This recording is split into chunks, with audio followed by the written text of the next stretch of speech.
What's up, Mavletic lovers and listeners, and welcome back to our final episode for this season of Maverick Postgame. We've got another full show for you today as Mesa baseball dominated over Adams State.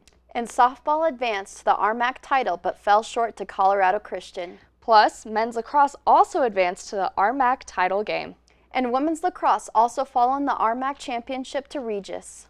All of that and so much more as we move ahead into this recap-packed episode of Maverick Postgame. So with that being said, I'm your host, Grace Metcalf. And I'm Maddie G. Let's get into all the game-breaking stats, off-the-wall wins, heartbreaking losses, and in-depth analysis of our CMU athletics. Roll it!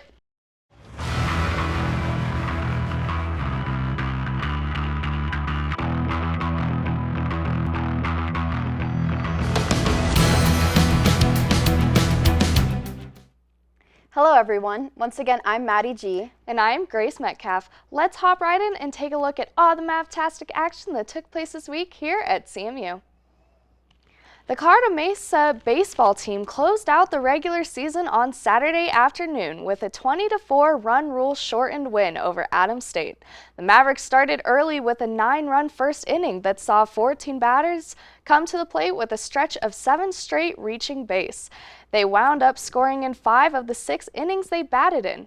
In total, 18 position players saw action in the games, and another 6 pitchers saw time on the mound. The Mavericks had 12 of the position players picked up a hit in the game, while 4 of the pitchers tossed a scoreless inning.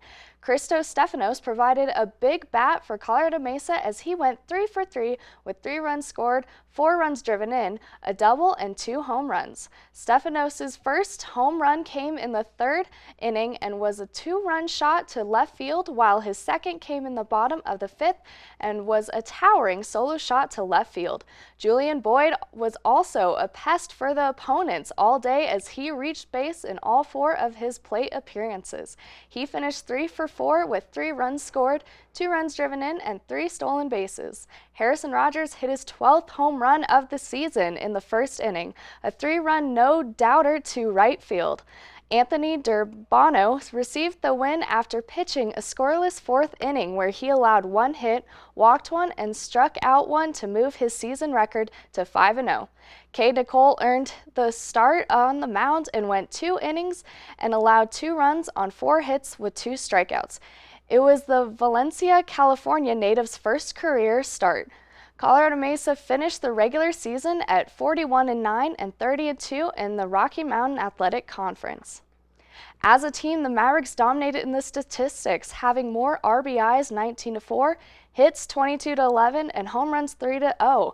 The Mavs also wound up having 6 stolen bases to the Grizzlies 2 and had only 2 strikeouts to Adams State's 5. The Colorado Mesa University softball team claimed a 3rd straight elimination game win, knocking off MSU Denver 6-2 before falling to host and top-seeded Colorado Christian University 8-3 in the championship game of the Rocky Mountain Athletic Conference tournament. The 4th-seeded Mavericks, who had remained alive with Friday's wins over Chadron State and Regis, went 4-2 throughout the 3-day tournament and finished the season with a 32-23 overall record. Their only 2 losses of the tournament came to the nation's 8th-ranked Cougars, who defended their RMAC tournament championship while running their overall record to 55-4, while winning all 3 of their tournament contests. The Mavericks also had 3 players named to the RMAC all-tournament team in catcher Miranda Pruitt, pitcher Hannah Sadler, and first baseman Sarah Jorison. In the final game, the Mavericks again took advantage of an error to score the first run in the top of the 1st. Aislinn Sharp hit a 1-out single and then moved to 3rd on the error before scoring an unearned run on a Riley Crouch sacrifice fly. The Mavericks held that 1-0 lead until the bottom of the 3rd when a grand slam from tournament MVP Logan Menzies punctuated a 5-run Cougar 3rd. The Mavs did pull a 1-run back thanks to a Holler home run in the top of the 4th, her 15th and the team's 90th of the season. However, the Cougars scored twice runs of their own in the bottom of the 4th to extend their lead to 7-2. The Mavs again responded to score one of their own in the top of the 6th when Bella Aragon hit an RBI single with the bases loaded to cut the gap to 7-3 before Savannah Torville hit a solo shot in the bottom half of the inning to again extend the lead back to 8-3. The Cougars then retired the Mavs in order in the 7th to claim the tournament title after winning the regular season crown as well.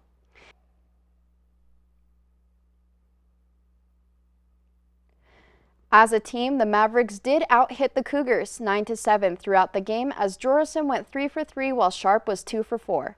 However, they left 8 runners on base and gave up 5 walks to the Cougars. The Colorado Mesa men's lacrosse player Jed Brummett had 4 goals and 6 points, tying the Colorado Mesa single-season goal-scoring record as Colorado Mesa moved into the finals of the RMAC tournament with a 23-3 victory over Adams State. Adams State scored the first goal of the game with Travis Braveheart scoring off a slick assist from Matthew Lash at 2 minutes and 18 seconds into the game.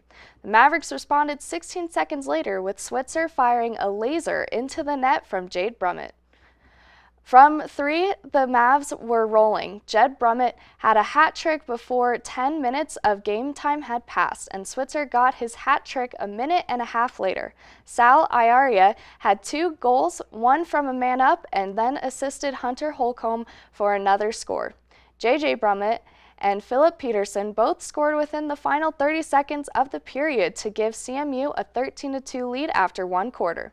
The second quarter saw 3 goals, plus an assist from Jensen, a freshman from Brentwood, Tennessee. Other highlights included James Steinke scoring his 30th goal of the season, Levi McCoy scoring his 10th of the season, and freshman Kanan Rhodes scoring the first goal of his career directly from a face-off which he won. The Mavericks led 21-2 at halftime. Colorado Mesa played the second half simply content to run out the clock, scoring solitary goals from Eric Peterson in the third quarter and Ethan Points in the fourth. Colorado Mesa outshot ASU 48-18, had 53 ground balls to the Grizzlies 14, and won 25 out of their 30 faceoffs.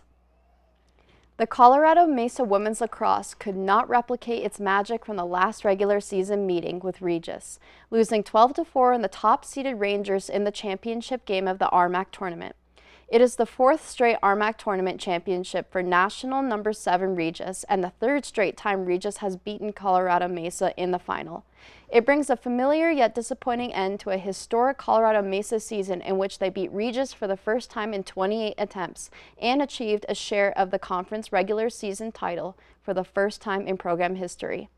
Kylie Davis led the offensive performance for CMU with 2 goals in the final and 6 for the tournament. Davis was named to the 11-player all-tournament team alongside fellow Mavs Allie Bryant, Kelsey Viger, and Emmy Rozowski. At the conclusion of the RMAC tournament, the Mavericks are 11-6 overall after going 9-1 during the RMAC regular season. The 2023 CMU season has to be considered a success, with the program's first co-regular season title and 3rd consecutive trip to the RMAC tournament finals. We have a new segment where I quizzed one of our other content creators who doesn't know much about sports on some sports terminology I have used here on the show. Check it out. What's up, Mavs? I'm here with the update host, Brianna Sinclair, and we're going to see how much she actually pays attention to my show and what sports terminology she knows. So, Brianna, I'm going to give you some basic terminology that I've been using in my shows lately, and I want you to tell me what sport it's from and what you think it is, and I will try to explain it to you as simply as possible, okay? All right. Yeah. Can you tell me what an RBI is? Something to do with the average hits a ball goes? In what sport? Softball. Close. I mean, it's softball and baseball. Okay. But an RBI stands for runs batted in, and it's a stat that records when a batter can cause 1 or 2 more runs to score. And next, can you tell me what a ground ball is? Okay. I mean, I feel like it's pretty self-explanatory. It's just a ball that hits the ground. What sport? I'm gonna guess baseball and softball again. Incorrect. So ground balls is terminology used in lacrosse, and it is when the ball is not possessed by either team, so it is on the ground, you're partially correct, but then it becomes into possession of either team. Can you tell me what sport it's from, and what a 4x1 is. 4x1. Sounds like a carpenter term, to which I don't think, you just get a 4x1 piece of wood. I'm gonna guess track, and that it's either 4 people run like a mile, or it's like a 400 that runs 1 lap. Yeah, that was pretty much it. So it is in track, and that's kind of how they phrase a relay race. So the 4 is the 4 people who run in the relay, and 4x1 is the one being 100 meters. So each one of the 4 people runs 100 meters. Now, can you tell me what a deuce is? A deuce. Let's see. In sports, obviously. In sports, yeah. I want to say it's another baseball, softball term. I want to say like the number of hits someone does. Like if they get a 2, then it's a deuce. Because it doesn't work. That is incorrect. A deuce is a terminology used in tennis. So it's when both teams have 40 points each, so it's a tied game, and they have to get 2 more points in order to win, like 2 points ahead. Can you tell me what is love? Baby, don't hurt me. In sports, what is love? Oh, this is a sports term. Yes. Okay. This is all sports terms. This is a sports show, Brianna. Well, yes, I know that. The number of overall hits someone gets? I mean, kind of. So it's also a term used in tennis. So love is in reference to 0. So it'd be 40 love. Okay. Thank you guys so much for watching. We have found out that she sort of pays attention to my show. I'll educate her more, but thanks for joining. We'll see you back in the studio. Now that we have recapped some of the games, it's time to announce our Maverick of the Week. Our Maverick of the Week goes to Zace Buckhold. Zace had a 1 centimeter improvement to his NCAA Division II Championship Provisional qualifying season best marks. Highlights of the day for a group of Maverick track and field athletes at Saturday's CSU Pueblo Last Chance Invitational. Buckhold set a career best mark of 14.86 meters, or 48 feet and 9 inches, to win the triple jump. Congratulations, Zace, for your outstanding performance. You are Maverick of the Week. We are now at the end of our show, and it is time for our closing statements. My closing thought is on the overall semester. We have had lots of great success from all teams. Although it was a little upsetting, some teams were so close to winning RMAC titles and then fell short. But it makes me excited and hopeful to see what they might bring next year. I'm sure there will be plenty of victories to share next year. My closing thoughts are on the summer break that we will be getting, and then all the sports we get to look forward to watching in the fall semester. That is exciting.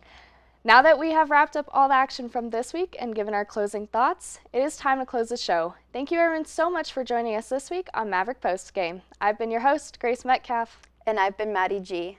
Be sure to go check out our channel 62.2 for more games and updates.